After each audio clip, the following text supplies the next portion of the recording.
Et d'après vous, quel est le potentiel donc des crypto-monnaies et du Bitcoin? Alors, moi, mon Mmh, idée sur les crypto-monnaies, enfin, mmh, l'une des idées que j'ai, c'est un peu comme ce qu'on avait au début d'Internet, c'est-à-dire dans les années mmh, 2000. C'est-à-dire qu'au début des années 2000, on a eu ce qu'on appelle la bulle Internet. mmh. Tout ce qui était Internet était merveilleux. Ouais. Le moindre feuille, tableau Excel où il y avait écrit .com, les Mmh, investisseurs se ruaient mmh, dessus et ça valait des millions. Et plus c'était fantaisiste, plus ça valait cher. Et puis ça s'est effondré et il est resté certains sites comme Amazon, comme Google, mais la plupart des sites de l'époque ont disparu ou sont maintenant extrêmement petits par rapport à ce qu'ils étaient, hein. Yahoo, à l'époque, était le numéro un. Bon, bah, ouais. maintenant, Yahoo, c'est 5% du marché, Mmh, euh, 5% de ce que fait Google. Donc, c'est mmh. vraiment minuscule. Et est-ce que vous ne pensez pas qu'on risque d'avoir à peu près la même chose avec les crypto-monnaies? C'est-à-dire qu'actuellement, on a plein de crypto-monnaies qui se créent.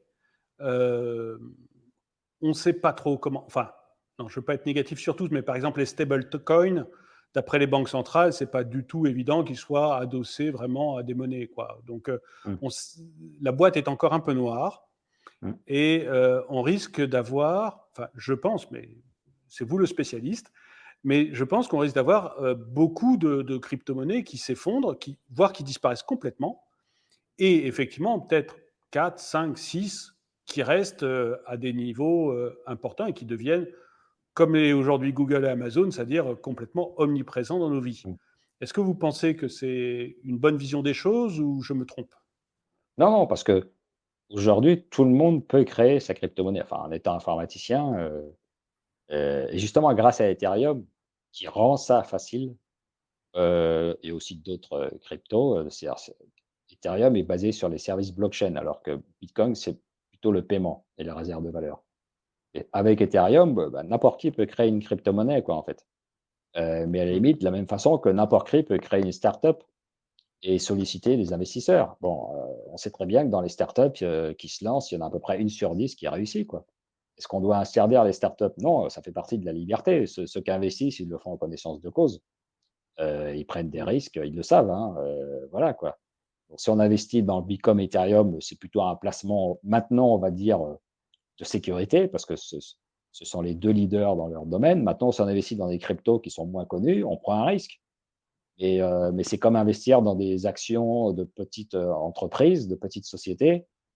On prend un risque aussi, donc ça fait partie de la liberté. Il faut que les gens soient conscients des risques, voilà, mais cette liberté-là, il ne faut pas la remettre en cause sous prétexte qu'il y a des cryptos qui peuvent s'effondrer, du jour au lendemain. Ça arrive, ça continuera d'arriver, voilà, ouais, c'est D'accord. la loi de la Et, liberté, d'entreprendre, quoi. et l'avenir des cryptos, pour vous, Mmh. c'est quoi? Ça va jusqu'à remplacer les monnaies comme l'euro et le dollar ou ça reste plus confidentiel que ça? Quel est le potentiel, le réel potentiel, on va dire, Mmh. du Bitcoin? C'est quoi? Le potentiel de Bitcoin, il est lié aux monnaies existantes, si elles sont bien ou mal gérées. Ce qu'on voit dans les pays émergents où la monnaie est mal gérée, c'est que les crypto-monnaies deviennent des monnaies de transaction. En Europe, aux États-Unis, c'est du placement, quoi, uniquement. Et au Venezuela, la monnaie s'est effondrée, pas mal de gens utilisent Bitcoin ou crypto. En Argentine ou en Turquie, il y a 50 d'inflation. Donc là, les cryptos, c'est utilisé. Au Liban, le système bancaire a fait faillite. Complètement, hein. Les gens ont plus accès à leur Mmh. compte, donc les cryptos, c'est utilisé. Au Nigeria, où il y a une inflation, un contrôle de l'échange, c'est beaucoup utilisé le bitcoin. Donc quand la monnaie nationale fait défaut, le bitcoin ou d'autres crypto-monnaies peuvent apparaître comme une vraie, planche de salut, quoi.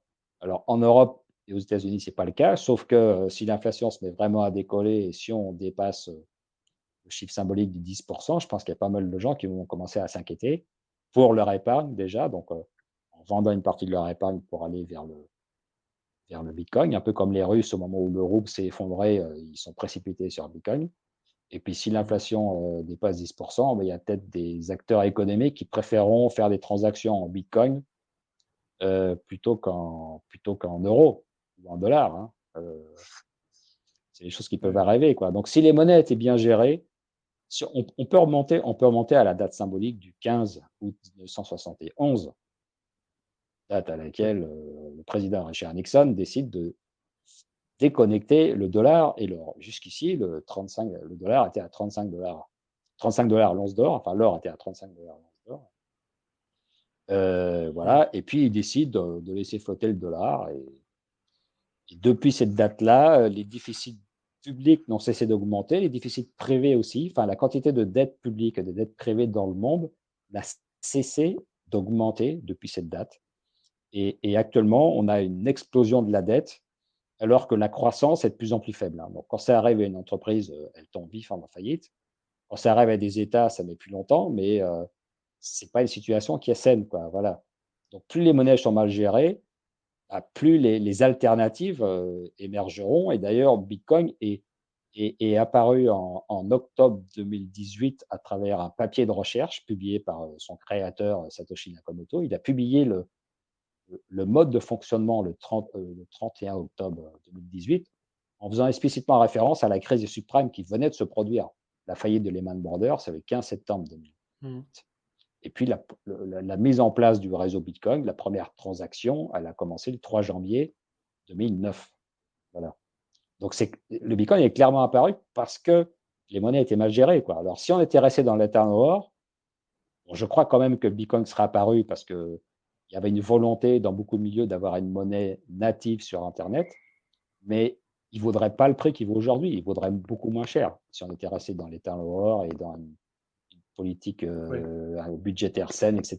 Le Bitcoin vaudrait beaucoup moins cher, quoi. Et si la situation continue de se dégrader, et là, c'est ce qu'on voit sous nos yeux, avec de l'inflation, avec des risques de pénurie liés à ce qui se passe en Ukraine, au gaz, etc., bah, la valeur du Bitcoin, elle va grimper, quoi. D'accord.